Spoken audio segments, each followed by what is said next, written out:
औरत कितनी बेवकूफ़ होती है। वक्त मिले तो ज़रूर देख लेना।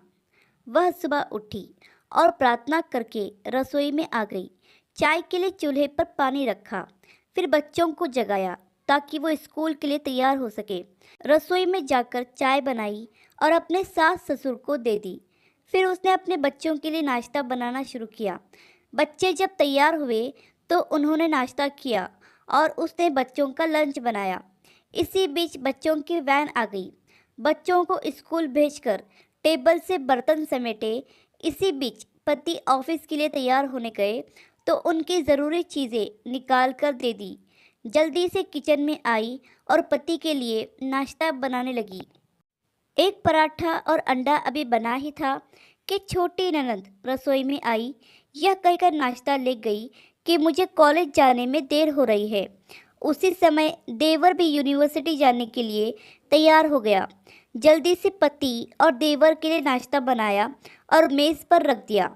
9 बजे पति ऑफिस गया तो उसने आकर टेबल से बर्तन उठाकर सास और ससुर के लिए नाश्ता बनाया। जब तक सास ससुर ने नाश्ता किया तब तक वह रसोई साफ कर बर्तन धो चुकी थी। सास ससुर के लिए नाश्ते के बर्तन समेट रही थी कि तभी सफाई वाली मासी आ गई तो उनके साथ मिलकर घर की साफ सफाई भी की। मासी को विदा किया तो 11 बज चुके थे। तभी घंटी बजी और उसकी विवाहित ननंद अपने 2 छोटे बच्चों के साथ आ गई। मेहमानों के लिए जल्दी जल्दी चाय और उसके साथ कुछ नाश्ता बनाया। उस समय 12 बज रहे थे। वह जल्दी से रसोई में खाना बनाने गई तो सास की आवाज़ आई, आज अपने ननंद के लिए कुछ अच्छा बनाना। उसने ननंद के लिए स्वादिष्ट खाना बनाया और जल्दी जल्दी रोटी बनाने लगी क्योंकि 1 बजे थे और उसके बच्चे आने वाले थे। बच्चे जब स्कूल से आए तो उन्होंने मुंह हाथ धोए, कपड़े बदले और उसने उन्हें खाना खिलाया। तभी कॉलेज से छोटी ननंद भी आ गई और देवर भी वापस आ गया।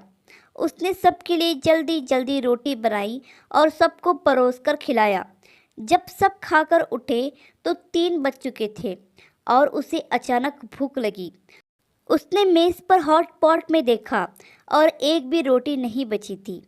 वह सब बर्तन समेटकर रसोई में जा ही रही थी कि उतने में उसका पति घर में दाखिल हुआ। उसे देखकर पति ने कहा, मुझे बहुत भूख लगी है, जल्दी से खाना निकालो। वह झट से रसोई में गई और अपने पति के लिए रोटियां और कुछ सब्जी बनाने लगी। जब उसने अपने पति के लिए खाना बनाया तब 4 बज चुके थे। उसके पति ने उससे कहा, आओ तुम भी खा लो। उसने आश्चर्य से पति की ओर देखा क्योंकि उसने सुबह से कुछ नहीं खाया था। वह पति के साथ खाना खाने बैठ गई। जब उसने अपने मुंह में रोटी का टुकड़ा रखा तो उसकी आंख से एक आंसू निकला। उसके पति ने पूछा, तुम रो रही हो, क्यों? उसने मन में सोचा, मैं इनसे क्या कहूँ? ये क्या जानते हैं कि ससुराल में इतनी मेहनत के बाद मुझे यह रोटी मिलती है जिसे लोग मुफ्त की रोटी कहते हैं। उसने अपने पति को उत्तर दिया, कुछ नहीं। उसके पति ने कहा, स्त्री कितनी बेवकूफ़ होती है, किसी कारण के बिना ही रोने लगती है। कहानी पसंद आए तो लाइक, सब्सक्राइब और शेयर करना ना भूलें।